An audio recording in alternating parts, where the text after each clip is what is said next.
10. La roue de fortune.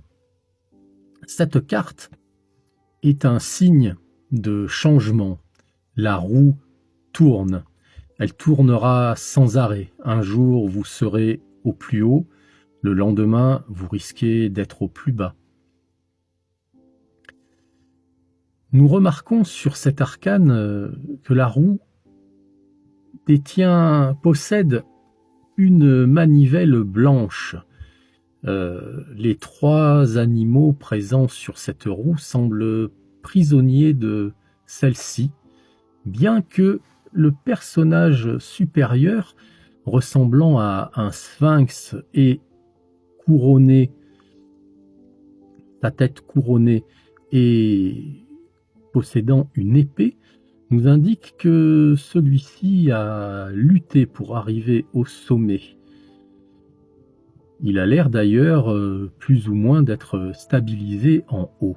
Peut-être a-t-il compris comment actionner cette manivelle afin de se maintenir au sommet de cette roue.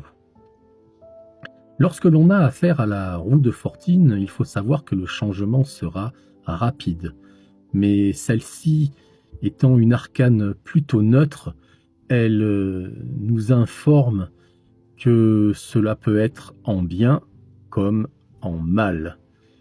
D'autre part, si nous observons bien les 3 personnages, dans leur ensemble, l'un a la bouche tordue et semble muet. Le second, que voici, a les oreilles ceintes d'un bandeau. Quant au troisième, quelque part, il semble aveugle. Nous retrouvons ici une allégorie aux 3 singes de la sagesse. Je ne vois rien, je n'entends rien, je ne dis rien. Lorsque cet arcane sort dans un tirage, donc je vous disais qu'elle indique un mouvement rapide, un changement rapide en bien comme en mal. C'est pour ça que celle-ci étant plutôt neutre, il sera nécessaire de voir les arcanes l'entourant pour en tirer les conclusions qui en découleront.